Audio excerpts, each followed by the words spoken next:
Vamos falar de saúde agora. O nosso espaço de saúde hoje com o Dr. Rui Pinto vai situar-se nos problemas de hérnias cervicais. E porquê é que nos lembramos deste tema? Porque nós recebemos muitas vezes questões do público que nos chegam ou por carta ou por mail. Pois bem, recebemos uma carta da dona Susana Nunes, desde já se nos estiver a ouvir um abraço para si, colocando uma questão justamente que falava de hérnia cervical e perguntava: eu tenho uma hérnia na cervical, salvo erro na C5, já há alguns anos. Tenho dores na cervical e no braço direito, mas na altura que fui ao ortopedista, era pequenina, o doutor receitou-me um colar cervical, mas como o colar é muito rígido, dificulta imenso alguns movimentos, acabei por quase não o usar.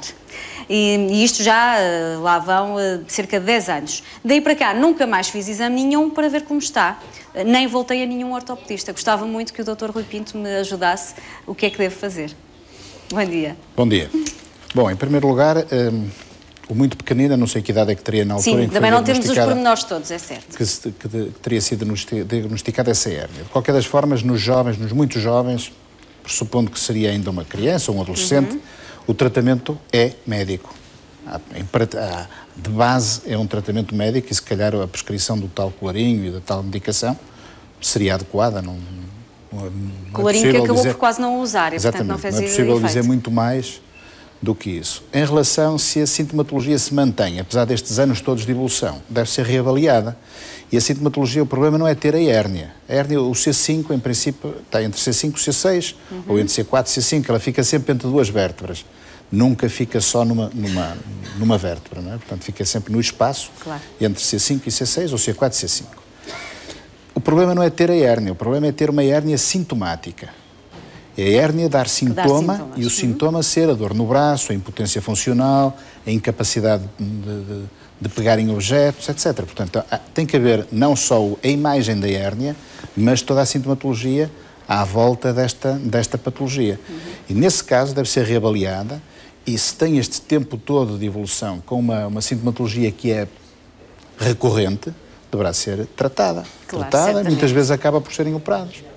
Ora, vamos então, falávamos de colares cervicais, tem aqui alguns exemplos. Provavelmente o colarinho que essa telespectadora exatamente usa é um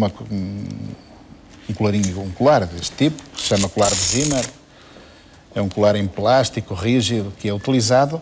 Quer dizer, todas estas ortóteses basicamente têm uma função, que é limitar uma função. Imobilizar, não é? Portanto, limitar a mobilidade, promover algum descanso naquela zona que está inflamada, de forma a que a medicação possa atuar, possa diminuir a inflamação, e limitando a mobilidade, nós também estamos a limitar os pequenos traumatismos e a inflamação que essa mobilidade possa ocasionar. Portanto, todos estes são diferentes modelos. São diferentes modelos, têm diferentes utilizações, uns mais rígidos que se destinam a limitar mais a mobilidade, outros mais softs, mais moles, que são mais confortáveis em termos de um pós-operatório ou de uma... E o pós-operatório não é que seja necessário usar colarinho, nós usamos determinados instrumentais e determinadas placas e parafusos e caixas e próteses que não precisam de qualquer imobilização, elas ficam seguras na altura em que nós as colocamos. O colarinho muitas vezes destina-se só para aliviar a dor, para dar um pouco de conforto e aliviar a dor. Portanto, a base é diminuirmos a dor pós-operatória. Em casos de dor cervical, estes colarinhos são adequados, porque são mais molezinhos, imobilizam relativamente alguma... Este deve ser o que isso é uma situação, mais, não é? Essa é uma situação assim mais rígida, mais imobilizante. Porquê? Porque o queixo fica colocado nesta zona, a região occipital fica colocada nesta, isto fica apoiado no externo e isto fica apoiado entre as duas omoplatas. Portanto, isto imobiliza completamente a rotação do pescoço, a flexão, a extensão e os movimentos laterais. Portanto, este será o tipo de colarinho ou de colar que mais imobilidade dá à coluna cervical. Isto usa-se fundamentalmente na traumatologia, em fraturas, mesmo mesmo os doentes que são nos acidentes. que são recolhidos na via pública ou num acidente. São muitas vezes imobilizados. Quase sempre aparecem nos hospitais imobilizados com colares deste tipo. Até por precaução, não é? Muitas vezes nós temos o doente não é avaliado. Exatamente. Depois nós no hospital temos que decidir se mantém o colar ou se não mantém o colar, se é para tirar o colar ou se é para manter o colar. Temos mais questões que certamente vão ajudá-lo a expor depois melhor o tema das hérnias discais, cervicais, aliás. Adriana Martins faz-nos a primeira pergunta ali atrás. Bom dia. Bom dia. Olá. Quando se retira o colar cervical após um longo período de imobilização, é possível sentir-se o agravamento das queixas? Sim, isso é frequente. É frequente acontecer isso.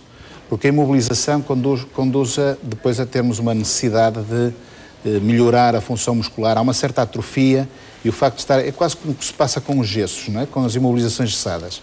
Quando retiramos o gesso, naqueles dias a seguir em que a pessoa começa a mobilizar as articulações que estão imobilizadas, tem um pouco mais de desconforto, que depois recupera lentamente. Portanto, é possível isso acontecer. Principalmente se for um uso prolongado. Se for um uso de meia dúzia de dias, provavelmente não acontece, provavelmente não tem aumento da dor. Coloca a segunda questão o Carlos Jorge. Bom dia, doutor. É possível tratar-se uma hérnia discal cervical apenas com a imobilização da cervical? Tratar a hérnia não. A hérnia existe, o que se pode é limitar a dor.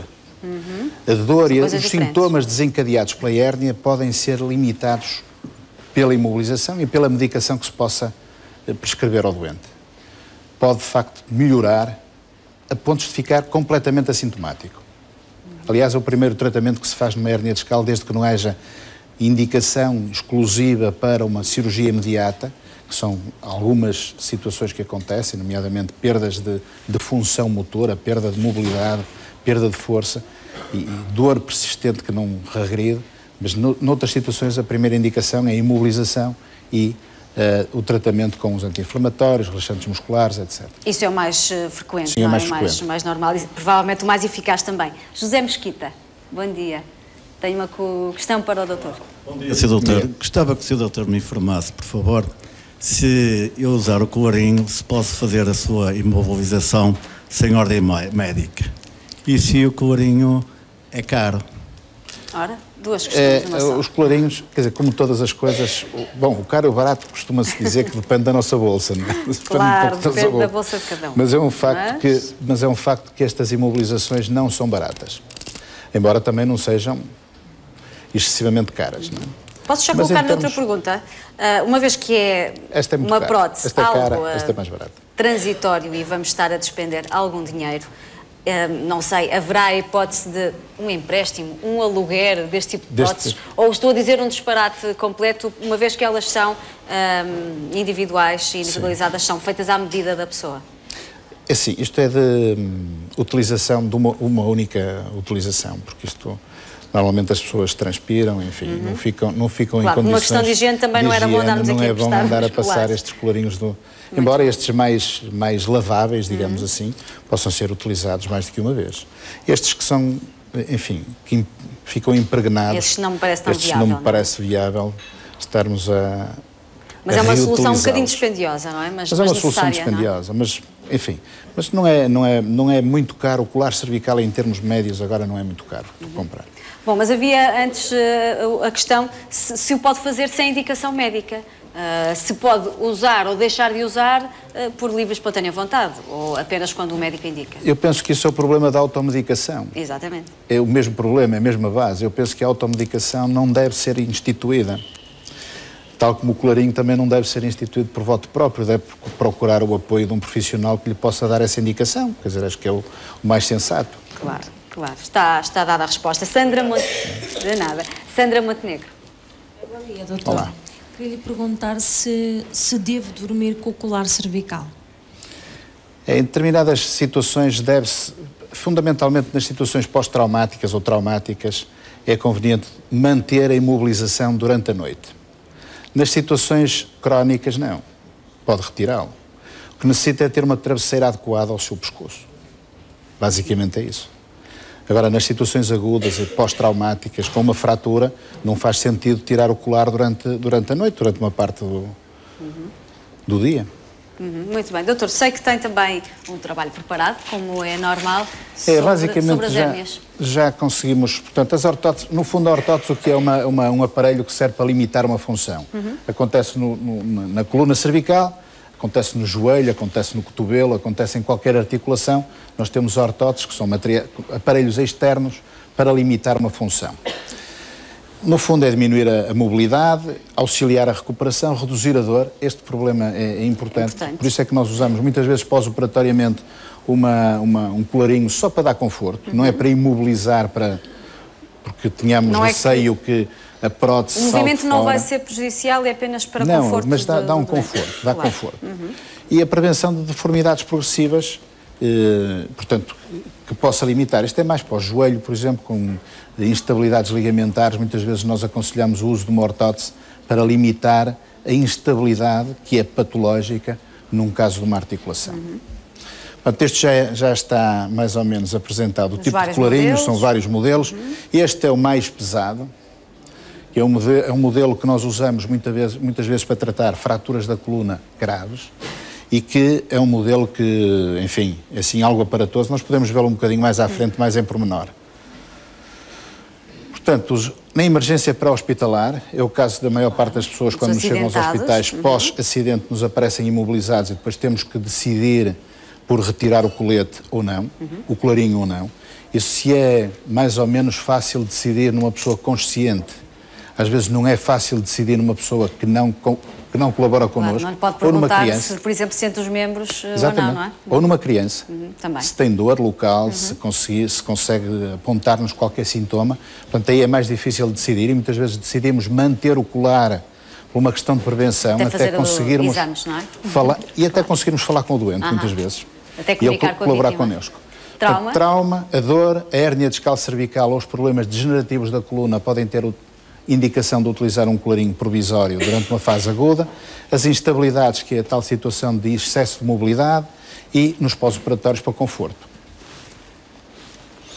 Depois são os tais, quer dizer, os níveis alvos, o 0 C3 não é mais do que desde o crânio à terceira vértebra cervical, e depois de C3 a C7 são as vértebras mais baixas, chamada coluna subaxial, que é de C3 a C7. Este tipo de colar é mais vocacionado para C3 a C7, portanto, da terceira vértebra à sétima, porque dá pouca rigidez, digamos assim, na rotação e nas inclinações, e é mais um mecanismo que nos limita a flexão e a extensão do pescoço. Podem passar outra aqui, que há aqui uma imagem, que é o colar Filadélfia, que é este tipo de colar, que já nos limita, porquê? Porque apoiando o mento e apoiando a região occipital, eu já fico incapaz de rodar. Exatamente. Portanto, este é um colar mais imobilizador, que imobiliza mais as rotações, além da flexão e extensão. E, por fim, o tal halocolete, que é o tal aparelho assim mais traumático. Pois, aqui o fundo também é branco, mas podemos ver que é um colete. Isto é um colete vai daqui até aqui, com umas barras em carbono. Todo o tronco praticamente fica imobilizado. Exatamente. Não é? Mas este aro em carbono é preso ao crânio por uns pequenos parafusos de titânio e que ficam cravados na calota externa do crânio, de tal maneira que ficam completamente imobilizados ali. São os casos mais graves, a maior parte de traumatismos e situações graves da coluna cervical, que às vezes não temos possibilidade de operar, por razões de ordem médica do doente, ou porque, de facto, não tem indicação para ser operado e temos que fazer este tipo de tratamento. Eu julgo que é a última que temos hoje. E é o último slide, não é? Sim, julgo que sim. Bom, mas já colocamos aqui várias questões, já vimos exatamente para que é que servem estes colares, mas quem tiver que tipo de sintomas deve procurar um ortopedista? Dores apenas na cervical? Que outros sintomas podem aparecer? Bom, a dor é um sintoma que deve levar ao médico. Habitualmente não é hábito nós termos dor. Temos que distinguir uma dor, por exemplo, de um torcicolo, porque dormimos com duas almofadas, de uma dor que pode indicar uma hérnia, não é? Claro, mas isso aí é um pouco mais difícil do doente chegar da pessoa chegar à conclusão se é de uma situação ou de outra. Se calhar mais vale falar com o médico. Na dúvida melhor falar com o médico, não é? Mas a dor é uma situação que deve ser referida ao médico. A dor braquial, a dor no braço é outra situação. A perda de função, a perda de sensibilidade, a existência de parestesias nas mãos, tudo isso deve ser reportado.